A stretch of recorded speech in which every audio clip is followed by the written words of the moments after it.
What is going on, YouTube? I'm out here today in a very, very special car. If you can't tell from what's behind me, this crazy roll cage, these bucket seats, this crazy stiff suspension. Do I mind that it's bouncy, a little bit noisy, kind of like a crazy stiff race car? No, I absolutely love this car. This is a 2011 Porsche GT3RS, and not just a normal GT3RS. It's a 4.0. Now you may ask, well, what's the difference? They made 600 of these cars in the 4.0 displacement. That means that's how big the engine's going to be.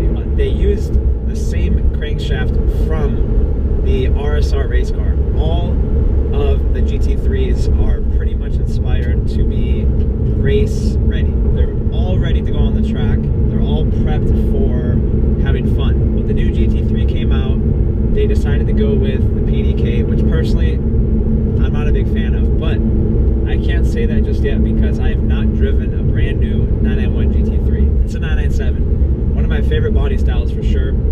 I love how these cars look. I love how these cars drive. This was the last version they made of the 997 GT3. This one's in Carrera white, and they only made two colors, black and white. Now you may have seen the orange one, you may have seen the lime green one, you may have seen that forest green one out in UK, I believe. But those are all, I'm assuming, custom, colors for the color palette that the customer chose. This car did Nürburgring in 730, which is pretty fast. This is a naturally aspirated engine. No turbo, no supercharger, just straight motor. Makes 500 horsepower. It's one of the most high horsepower, highly powered cars without any kind of forced induction. It's currently 6 in the morning, and I'm headed over to our Cars and Coffee. I've been with the dealership for about 6 years, and we've been doing these Cars and Coffees very consistently now, and every time we go I try to take something different. I usually would take my Audi just because it was easy to get there. I didn't have to wake up super early. Now we could sit here all day and talk about all the performance, all the numbers. Why am I here? That's the reason why this car is so much fun. Being behind the wheel of a car with a 6-speed gearbox, suede Alcantara everywhere. I'm not moving left and right. I mean, this car is just made for the track.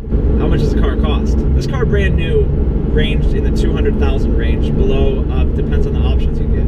These cars have gone up in value so much because they've become so desirable. These things are doing 500,000 all day long. Now, one of the best things about this car is that turbos are fun, yeah. Superchargers are very fun. But the feeling you get when you rev match,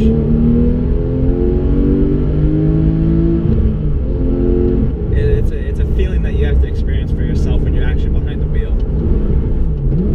Now the flywheel on this car, it's pretty light. Driven a Carrera GT, and I think that kind of ruined me as far as when it comes to flywheels. This one's not too bad. I've noticed a few times between shifts, I tend to get the RPMs a little bit higher than what they should be. Between shifts, I think that maybe I'm letting out the clutch too quickly. I don't know. An overall driving car for me, I could daily drive this. My left foot is a little bit tired, but that's what you get with a freaking stiff clutch. I'm not going to complain. How does this car compare to a standard GT3? Why does it make it so much more unique? Why is it so special? The way it looks, the way it performs, how it was designed. The way that it performs differently. A standard GT3 is a 3.8 displacement, less horsepower, tuned differently from what I know. Now don't quote me, this is one of my first review videos that I know. I'm just going off my past experiences of reading endless, super late nights of Car Throttle, Car Buzz, GT Spirit, Instagram, all that stuff. This is a 4.0, more power, higher revving motor, more power in general. The design, aerodynamics, if you can see in the rearview mirror, if not, I'll insert a clip right now. You have a huge wing behind you. I can't see anything in my rearview mirror besides maybe that much. The wing is right in the way, but I see a big Porsche symbol, a huge white wing. It kind of makes me happy. I love the way it looks. The way the car drives, very stiff suspension. You turn the wheel just a little bit, it's going to be very responsive. Now that's what I prefer in a car. I like heavy steering. If you guys have ever driven an Aventador, the steering can become very, very heavy when you throw it into Corsa mode, and I like that. This car has somewhat of a heavy steering setup, but enough where it's actually manageable.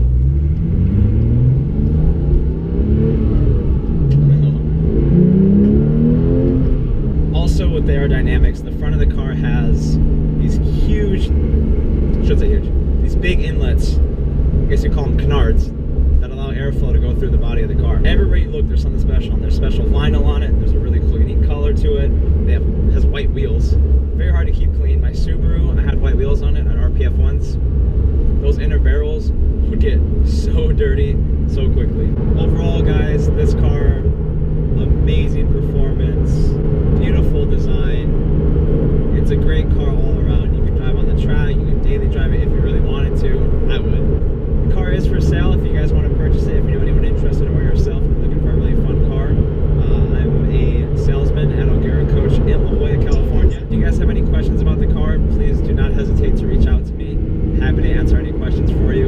You can check out the description box below for all of my contact information. So thank you guys for watching. I really do appreciate it. Please subscribe and thumbs up the video if you haven't already. Hopefully you guys liked the video. Let me know in the comment box below what you guys thought of